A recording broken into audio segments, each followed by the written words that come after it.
กับดักของความสำเร็จความสำเร็จเป็นสิ่งที่หลายคนตั้งเป้าหมายไว้ในชีวิตแต่ในขณะที่เฮาไล่ตามความสำเร็จนั้นบางครั้งเฮาอาจจะบ่รู้ตัวว่าเฮากำลังติดอยู่ในกับดักของความสำเร็จที่อาจส่งผลให้ชีวิตเฮาเต็มไปด้วยความเครียดความเมื่อยล้าหรือการที่บ่สามารถเติบโตต่อไปได้อย่างที่หวังคลิปวิดีโอนี้จะสำรวจถึงกับดักเหล่านี้และเสนอวิธีที่จะหลีกเลี่ยงเพื่อให้ท่านสามารถรักษาความสำเร็จในชีวิตได้อย่างสมดุลและนี้ก็แม่นเป็ดกับดักของความสำเร็จ 1. ความทะนงตนและความมั่นใจหลายเกินไปความทะนงตนเป็นการเบิ่งว่าตนเองเหนือกว่าผู้อื่นมักมาพร้อมกับการบ่สนใจหรือดูถูกความสามารถและความคิดเห็นของคนอื่นคนที่ทะนงตนจะเชื่อว่าตนเองรู้ทุกอย่างและบ่มีความจำเป็นต้องเรียนรู้จากผู้อื่นพวกเขามักจะเบิ่งตนเองเป็นศูนย์กลางและคาดหวังการยกย่องจากผู้อื่นโดยบ่สนที่จะรับฟังความคิดเห็นหรือคำแนะนำจากคนอ้อมข้างผลกระทบของความทะนงตนสามารถเห็นได้ในหลายด้านเช่นความสัมพันธ์ส่วนตัวและการเฮ็ดเวียกความทะนงตนมักจะเฮ็ดให้คนอ้อมข้างรู้สึกว่าบ่ได้รับการยอมรับหรือถูกเบิ่งข้างซึ่งอาจนำไปสู่ความขัดแย้งหรือการถูกโดดเดี่ยวในบ่อนเฮ็ดเวียกหรือสังคมความมั่นใจหลายเกินไปเป็นการมีความเชื่อมั่นในความสามารถของตนเองอย่างหลายแต่ขาดการประเมินความเป็นจริงหรือข้อมูลที่ถูกต้องตัวอย่างเช่นคนที่มีความมั่นใจเกินไปอาจเชื่อว่าตนเองสามารถเฮ็ดเวียกที่ยากลำบากได้โดยบ่ต้องเกี่ยวตัวหลายหรืออาจเชื่อว่าตนเองสามารถคาดการผลลัพธ์ได้อย่างถูกต้องโดยบ่ต้องพิจารณาปัจจัยเสี่ยงใดๆความมั่นใจหลายเกินไปสามารถนำไปสู่การตัดสินใจที่ผิดพลาดการประเมินสถานการณ์ต่ำไปหรือการบ่เกี่ยมความพร้อมอย่างเพียงพอในสถานการณ์ที่ต้องใช้ความสามารถหรือความรู้ที่หลายขึ้นนอกจากนี้การมีความมั่นใจเกินไปยังอาจเฮ็ดให้เฮาบ่ยอมรับคำแนะนำหรือการเตือนจากผู้อื่นซึ่งสามารถนำไปสู่ความล้มเหลวหรือความผิดพลาดที่สามารถหลีกเลี่ยงได้2. การยึดติดกับความสำเร็จเก่าอุปสรรคในการเติบโตและพัฒนาการยึดติดกับความสำเร็จเก่าแม่นการที่เฮายึดติดกับความสำเร็จในอดีตจนเฮ็ดให้บ่กล้าที่จะเปลี่ยนแปลงหรือก้าวไปทางหน้าในชีวิตหรือการเฮ็ดเวียกในบางครั้งความสำเร็จเก่าอาจเป็นกับดักที่เฮ็ดให้เฮาหยุดการพัฒนาและเฮ็ดให้บ่ได้รับโอกาสใหม่ๆในชีวิตเหลือเป็นหยังเฮาจึงยึดติดกับความสำเร็จเก่าละความสำเร็จในอดีตมักจะให้ความรู้สึกมั่นคงและความภูมิใจการที่เฮายึดติดกับความสำเร็จเหล่านี้เป็นเพราะมันเฮ็ดให้เฮารู้สึกว่าตนเองมีคุณค่าและบ่ต้องเสี่ยงกับสิ่งใหม่ๆที่อาจจะบ่ประสบความสำเร็จคือครั้งก่อนนอกจากนี้การติดกับความสำเร็จเก่ายังเกิดจากการที่เฮาบ่ต้องการเผชิญกับความล้มเหลวหรือความท้าทายใหม่ๆที่อาจจะเกิดขึ้นนั่นเองผลกระทบการยึดติดกับความสำเร็จเก่าสามารถนำไปสู่การหยุดนิ่งในชีวิตและการเฮ็ดเวียกงานเฮ็ดให้บ่สามารถปรับตัวให้เข้ากับการเปลี่ยนแปลงในสิ่งแวดล้อมอ้อมข้างนอกจากนี้ยังอาจส่งผลให้เกิดความเครียดหรือความกดดันเนื่องจากความคาดหวังว่าตนเองต้องเฮ็ดได้ดีเสมอคือครั้งที่ผ่านมา 3. ความเมื่อยล้าและความเครียดความเมื่อยล้าและความเครียดเป็นสภาพจิตใจและร่างกายที่หลายคนเผชิญในชีวิตประจำวันบ่ว่าจะมาจากการเฮ็ดเวียกงานการเรียนรู้หรือปัญหาส่วนตัวความเมื่อยล้าและความเครียดสามารถส่งผลกระทบต่อคุณภาพชีวิตและสุขภาพร่างกายโดยรวมสาเหตุของความเมื่อยล้าและความเครียดข้อที่ 1ความกดดันจากการเฮ็ดเวียกความคาดหวังสูงความรับผิดชอบหลายเกินไปหรือการเฮ็ดเวียกที่บ่มีการหยุดพักเฮ็ดให้เกิดการเครียดและเมื่อยในที่สุดข้อที่ 2มันปัญหาทางการเงินความกังวลเกี่ยวกับการเงินเช่นการชำระหนี้สินหรือรายได้บ่เพียงพอส่งผลให้เกิดความเครียดสะสมข้อที่ 3มีปัญหาความสัมพันธ์ความขัดแย้งกับครอบครัวหรือหมู่เพื่อนสามารถเฮ็ดให้เกิดความเครียดและความเมื่อยล้าได้ข้อที่ 4สุขภาพร่างกายที่บ่ดี มีพยาธิโรคภัยไข้เจ็บหรืออาการเจ็บป่วยที่ยาวนานเป็นอีกหนึ่งสาเหตุที่เฮ็ดให้เกิดความเมื่อยล้าใดข้อที่ 5 การจัดการเวลาที่บ่ดีการบ่สามารถจัดการเวลาเฮ็ดให้มีเวียกล้นมือหรือรู้สึกว่าบ่มีเวลาเพียงพอในการเฮ็ดในสิ่งที่ต้องการซึ่งมีวิธีจัดการความเมื่อยล้าและความเครียดดังนี้การจัดการเวลาการจัดลำดับความสำคัญของเวียกและการพักผ่อนเป็นสิ่งสำคัญการเฮ็ดสิ่งต่างๆอย่างเป็นระเบียบจะช่วยลดความเครียดลงได้การออกกำลังกายเป็นวิธีหนึ่งที่มีคุณภาพในการลดความเครียดและเพิ่มพลังให้ร่างกายช่วยให้รู้สึกสดชื่นและมีสมาธิหลายขึ้นการเฮ็ดสมาธิและการผ่อนคลายการฝึกหายใจลึกๆการเฮ็ดสมาธิหรือการฝึกโยคะช่วยให้จิตใจสงบและหลุดพ้นความเครียดได้การสนทนากับคนใกล้ชิดการแบ่งปันปัญหาและความกังวลกับคนที่ไว้ใจได้ช่วยลดความเครียดและให้ได้รับคำปรึกษาที่เป็นประโยชน์การดูแลสุขภาพร่างกายการนอนหลับให้เพียงพอรับประทานอาหารที่มีประโยชน์และดื่มน้ำให้เพียงพอจะช่วยให้ร่างกายเข้มแข็งและลดความเมื่อยล้าลงได้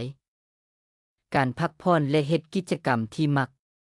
การให้เวลากับตัวเองในการเฮ็ดกิจกรรมที่มักหรือพักผ่อนอย่างเพียงพอจะช่วยให้จิตใจผ่อนคลายและพร้อมที่จะประเสริญกับความท้าทายในชีวิตประจำวัน 4. การเปรียบเทียบกับผู้อื่นก็เหมือนกับดักของความสำเร็จเช่นกันการเปรียบเทียบตนเองกับผู้อื่นเป็นสิ่งที่มนุษย์เฮ็ดมาตั้งแต่โบราณเมื่อเฮาเบิ่งสิ่งที่ผู้อื่นมีหรือเฮ็ดได้เฮามักจะเกิดความรู้สึกอิจฉาน้อยใจหรือมีความรู้สึกว่าตนเองด้อยค่าในบางกรณีการเปรียบเทียบอาจเป็นแรงผลักดันให้เฮาพัฒนาตัวเองแต่มันก็อาจเป็นดาบส่องคมที่เฮ็ดให้เกิดผลกระทบทางด้านจิตใจและอารมณ์ได้อย่างรุนแรงวิธีการรับมือกับการเปรียบเทียบกับผู้อื่นมีดังนี้เบิ่งเห็นคุณค่าของตนเองการรับรู้เก็บยอมรับคุณค่าในตนเองเป็นขั้นตอนทำอิฐในการลดการเปรียบเทียบหยุดเปรียบเทียบความสำเร็จหรือชีวิตของท่านกับคนอื่นและเริ่มต้นจากการชื่นชมในสิ่งที่ท่านมีและเฮ็ดได้จำกัดการใช้โซเชียลมีเดียโซเชียลมีเดียมักเป็นแหล่งที่มาของการเปรียบเทียบลองจำกัดเวลาที่ท่านใช้ในโซเชียลหรือเลือกติดตามคนที่สร้างแรงบันดาลใจแทนที่จะเฮ็ดให้ท่านรู้สึกบ่ดีตั้งเป้าหมายส่วนตัวแทนที่จะเปรียบเทียบกับผู้อื่นให้เฮาตั้งเป้าหมายของตนเองและวัดความสำเร็จตามความสามารถและความก้าวหน้าของตัวท่านเอง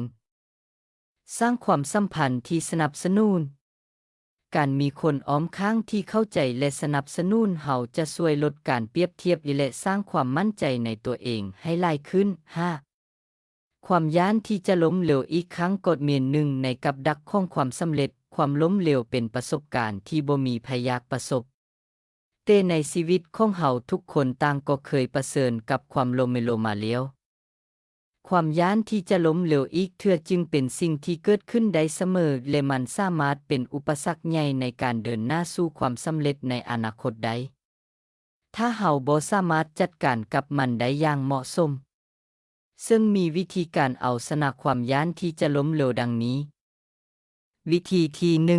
1. การยอมรับความล้มเหลวเป็นส่วนหนึ่งของชีวิตการยอมรับว่าความล้มเหลวเป็นสิ่งที่เกิดขึ้นได้กับทุกคนและเป็นโอกาสในการเรียนรู้และพัฒนาการเบิ่งความล้มเหลวเป็นบทเรียนที่จะช่วยให้เฮารับมือกับมันได้ดีขึ้นวิธีที่ 2. ตั้งเป้าหมายที่เป็นไปได้การตั้งเป้าหมายที่ชัดเจนและแบ่งเป็นขั้นตอนเล็กน้อยจะช่วยลดความกดดันและเฮ็ดให้เฮาเบิ่งเห็นเส้นทางที่ชัดเจนในการก้าวข้ามความล้มเหลววิธีที่ 3. ฝึกฝนการคิดบวกการคิดบวกและการมีมุมมองที่ดีต่อสถานการณ์จะช่วยให้เฮามีกำลังใจในการพยายามใหม่และบ่ให้ความย้านเข้ามาทำให้ความตั้งใจของเฮาได้วิธีที่ 4. หาความสนับสนุนจากคนอ้อมข้างการโอ้ลมกับคนที่เฮารู้สึกไว้วางใจเช่น ครอบครัวหรือหมู่เพื่อนสนิทจะช่วยให้เฮาได้รับคำแนะนำและกำลังใจซึ่งจะช่วยลดความย้านที่จะล้มเหลวได้วิธีที่5ใช้ความล้มเหลวเป็นแรงผลักดันการเบิ่งความล้มเหลวเป็นแรงผลักดันในการพัฒนาและปรับปรุงตนเองจะเฮ็ดให้เฮาบ่ย้านที่จะล้มเหลวอีกครั้งและสามารถกลับมาได้อย่างเข้มแข็งกว่าเดิม6ความคาดหวังที่บ่สิ้นสุดเป็นดาบส่องคมของชีวิตที่ต้องได้ระวังความคาดหวังเป็นสิ่งที่มนุษย์ทุกคนต้องได้เผชิญในชีวิตบ่ว่าจะเป็นความคาดหวังจากตัวเองหรือจากคนอ้อมข้างคนเดียวใดก็ตามแต่ความคาดหวังที่บ่สิ้นสุดอาจเป็นดาบส่องคมที่ส่งผลกระทบต่อชีวิตของเฮาในหลายแง่มุมทั้งในด้านจิตใจสังคมและการเฮ็ดเวียกดังนั้นการทำความเข้าใจและจัดการกับความคาดหวังนี้อย่างเหมาะสมจึงเป็นสิ่งที่สำคัญซึ่งอาจเกิดผลกระทบดังนี้ผลกระทบที่1ความเครียดและความกดดันเมื่อเฮาต้องพยายามตามความคาดหวังที่บ่สิ้นสุดเฮามักจะรู้สึกว่าต้องพยายามให้หลายขึ้นเรื่อยๆเพื่อบ่ให้ไผผิดหวังความกดดันนี้อาจจะนำไปสู่ความเครียดอย่างต่อเนื่องซึ่งอาจส่งผลกระทบต่อสุขภาพกายและจิตใจผลกระทบที่2การสูญเสียความสุขในชีวิตเมื่อเฮาหมกมุ่นอยู่กับการพยายามบรรลุความคาดหวังที่บ่สิ้นสุดเฮาอาจจะลืมที่จะเพลิดเพลินกับความสำเร็จเล็กน้อยในชีวิตเฮ็ดให้เฮาบ่สามารถหาความสุขจากสิ่งที่เฮามีอยู่ในปัจจุบันผลกระทบที่3ความรู้สึกว่าตนเองบ่มีค่าถ้าเฮาบ่สามารถบรรลุความคาดหวังที่ตั้งไว้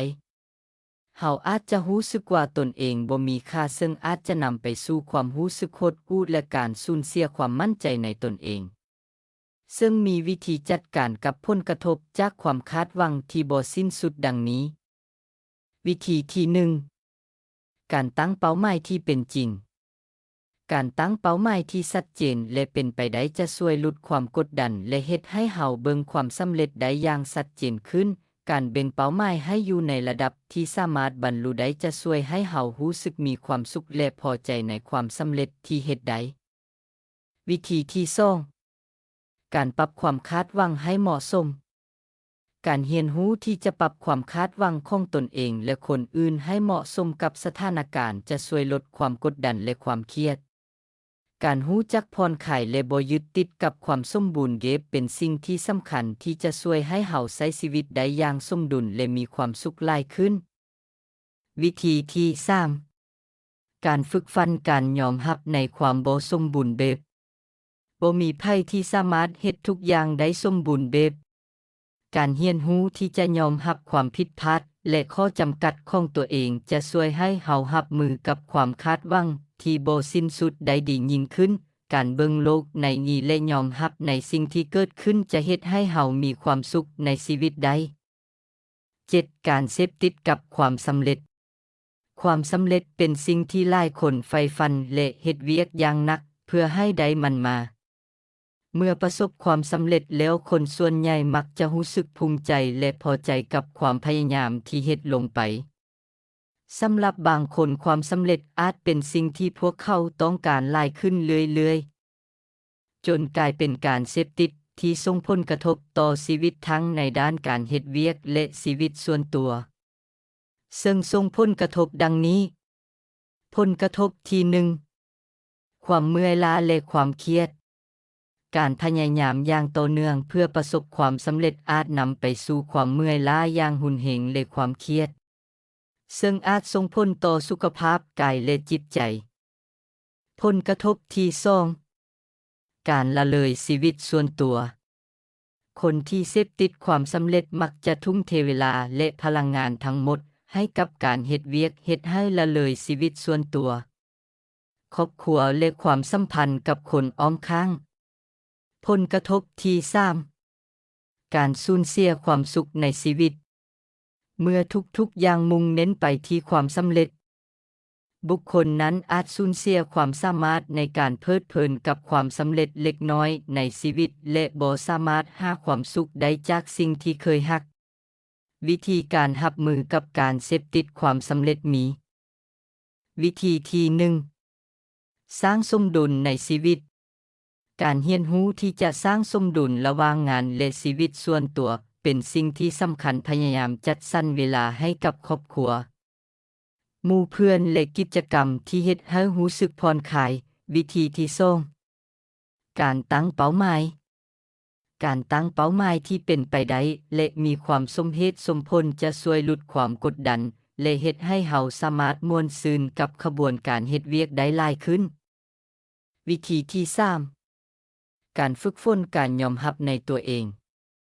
การยอมรับในตัวเองว่าสำเร็จบ่แม่นสิ่งเดียวที่กำหนดคุณค่าในตัวเองและการเรียนรู้ที่จะรักและยอมรับในความสามารถและข้อจำกัดของตัวเองจะช่วยให้เฮาหลีกเลี่ยงการเสพติดความสำเร็จ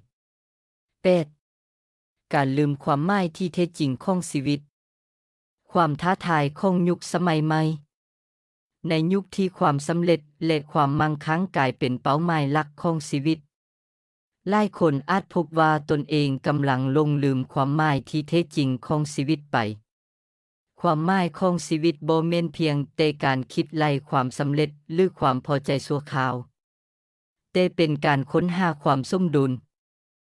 ความสุขและความสงบในตัวเองรวมถึงการมีความสัมพันธ์ที่ดีและมีความหมายกับคนอ้อมข้างเหลือแม่นยังคือความหมายของชีวิตที่แท้จริงละความหมายของชีวิตเป็นสิ่งที่บุคคลต้องค้นหาตัวเองและอาจแตกต่างกันไปในแต่ละคนสำหรับบางคนความหมายของชีวิตอาจเป็นการได้ช่วยเหลือผู้อื่น การสร้างความเปลี่ยนแปลงในสังคมหรือการสร้างความสุขและความสงบให้กับตัวเองและคนที่รักแนวใดก็ตามแต่การที่เฮาถูกสอนให้เบิ่งความสำเร็จในหน้าที่การงาน การมีทรัพย์สินหรือการได้รับการยอมรับจากสังคมเป็นสิ่งที่สำคัญที่สุด อาจเฮ็ดให้เฮาหลงลืมสิ่งที่เป็นความหมายที่แท้จริงของชีวิตไป สาเหตุการหลงลืมความหมายของชีวิตแม่นสาเหตุหนึ่งแห่งบันดาลใจจากสังคม สังคมมักมีค่านิยมที่กำหนดไว้ว่าเฮาต้องเป็นแนวใด ต้องประสบความสำเร็จในด้านใดแน่เพื่อให้ได้การยอมรับและความนับถือ การพยายามเฮ็ดตามความคาดหวังของสังคมอาจเฮ็ดให้เฮาลืมสิ่งที่เฮาอยากได้แท้ๆสาเหตุ 2. การเปรียบเทียบกับผู้อื่นในยุคของโซเชียลมีเดียเฮามักจะเปรียบเทียบชีวิตเฮากับคนอื่นโดยบ่รู้โตวการได้เห็นภาพความสำเร็จของคนอื่นอาจเฮ็ดให้เฮารู้สึกว่าต้องเฮ็ดให้ได้คือกันหรือเฮ็ดให้ดีกว่าซึ่งอาจเฮ็ดให้เฮาหลงลืมสิ่งที่สำคัญสำหรับตัวเฮาเองสาเหตุ 3. การมุ่งเน้นไปที่วัตถุนิยม การให้ความสำคัญกับวัตถุ สิ่งของและทรัพย์สินหลายเกินไป อาจเฮ็ดให้เฮาลืมไปว่าความสุขและความหมายของชีวิตบ่ได้อยู่ในสิ่งที่จับต้องได้เสมอไป และนี้ก็แม่นเป็ดกับดักของความสำเร็จ ซึ่งต่อไปเฮาจะมาเว้าถึงวิธีหลีกเลี่ยงกับดักของความสำเร็จมีดังนี้ วิธีที่ 1. การรักษาความอ่อนน้อมถ่อมตน เป็นพื้นฐานของความสำเร็จและความสุข ความอ่อนน้อมถ่อมตน เป็นคุณลักษณะที่สำคัญในชีวิตบ่ว่าจะในเรื่องส่วนตัวหรือในบอนเฮ็ดเวียก ถึงว่าจะประสบความสำเร็จหลายการรักษาความอ่อนน้อมถ่อมตนยังคงเป็นสิ่งที่สำคัญเพราะมันช่วยเสริมสร้างความสัมพันธ์ที่ดีและเฮ็ดให้เฮาได้รับการยอมรับอย่างแท้จริงจากคนอ้อมข้างนี้คือเหตุผลที่การรักษาความอ่อนน้อมถ่อมตน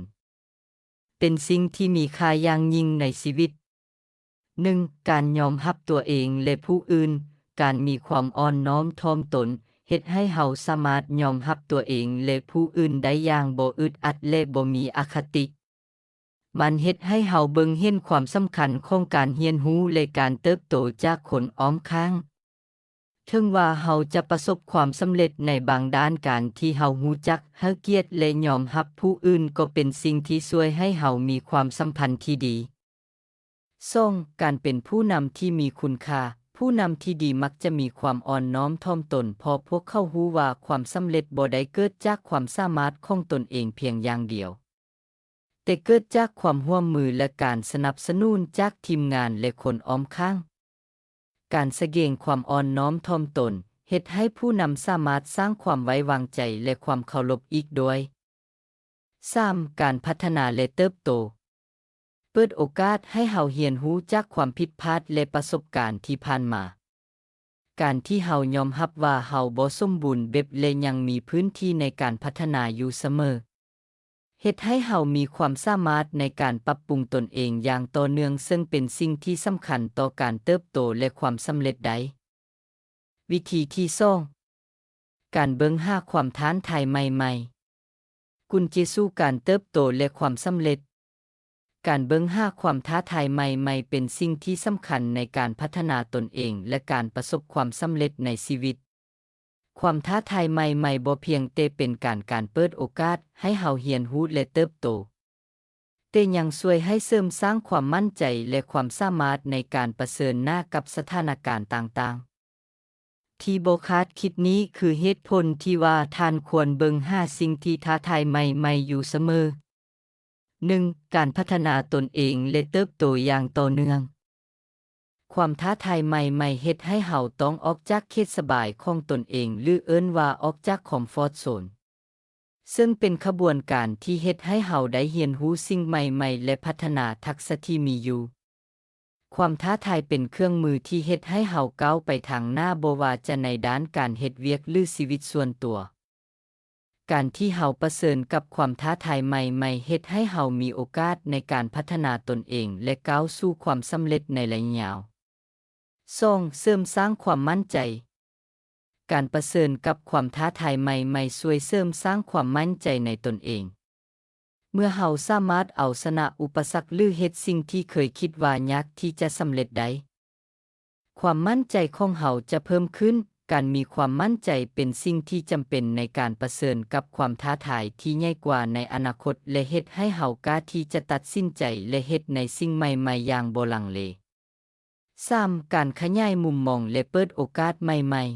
ๆการเบิ่งหาความท้าทายใหม่ๆยังช่วยให้เฮาได้ขยายมุมมองและพบกับโอกาสที่บ่เคยมีมาก่อนความท้าทายเฮ็ดให้เฮาได้เรียนรู้วิธีการคิดที่แตกต่างการเฮ็ดเวียกร่วมกับคนที่มีแนวคิดหลากหลายและการเปิดรับแนวทางใหม่ๆในการแก้ไขปัญหาซึ่งสามารถนำไปสู่การสร้างสรรค์และนวัตกรรมที่มีค่าวิธีที่ 3. กล้าที่จะเสี่ยงในชีวิตของเฮาทุกคนการตัดสินใจที่จะเสี่ยงเป็นสิ่งที่หลีกเลี่ยงบ่ได้บ่ว่าจะเป็นการเปลี่ยนแปลงในหน้าที่การงานการลงทุนหรือการสร้างความสัมพันธ์ใหม่ๆการกล้าที่จะเสี่ยงเป็นปัจจัยสำคัญที่นำพาเฮาไปสู่ความสำเร็จและการเติบโตทางในด้านส่วนตัวและอาชีพแต่การเสี่ยงก็มีความบ่แน่นอนและอาจจะนำไปสู่ความล้มเหลวได้ดังนั้นการเข้าใจถึงความหมายของการเสี่ยงและวิธีการจัดการกับมันอย่างมีประสิทธิภาพจึงเป็นสิ่งที่สำคัญวิธีที่ 4 ให้ความสำคัญกับการใช้ชีวิตในปัจจุบันในยุคที่เทคโนโลยีและข้อมูลข่าวสารเข้ามามีบทบาทในชีวิตประจำวัน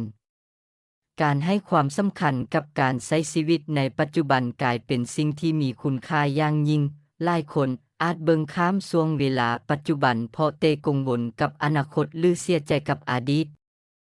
แต่การฝึกฝนให้เฮารู้สึกถึงคุณค่าของการมีชีวิตอยู่ในปัจจุบันนั้นเป็นกุญแจสำคัญที่ช่วยเสริมสร้างความสุขและความสมดุลในชีวิตได้อย่างแท้จริงความสำเร็จนั้นเป็นสิ่งที่มีค่าแต่การรักษาความสำเร็จให้เป็นสิ่งที่นำมาซึ่งความสุขและการเติบใหญ่ต้องมาพร้อมกับการระมัดระวังและหลีกเลี่ยงกับดักต่างๆที่อาจเกิดขึ้นการเบิ่งความสำเร็จอย่างมีสติและเกี่ยวตัวให้พอเก็บการเปลี่ยนแปลงในอนาคตจะช่วยให้เฮาสามารถก้าวข้ามขีดจำกัดของตัวเองและสร้างชีวิตที่มีความหมายขึ้นได้ที่ว่านี้ก็แม่นกับดักของความสำเร็จและวิธีหลีกเลี่ยงบ่ให้ติดกับดักดังกล่าวนั้นซึ่งทางสองของพวกเฮาก็หวังอย่างยิ่งว่าพวกท่านจะได้สาระดีๆมีประโยชน์เป็นอาหารที่ดีให้แก่สมองเพื่อจะนำเอาความรู้เหล่านี้ไปพัฒนาชีวิตของพวกท่านให้ประสบความสำเร็จยิ่งขึ้นสุดท้ายนี้ถ้าพวกท่านคิดเห็นว่าเนื้อหาที่พวกเขานำเสนอนี้ มีประโยชน์สาระก็อย่าลืมกดไลค์กดแชร์ให้คนที่ท่านฮักกดหัวใจกดติดตามให้พวกเขาเยเดอ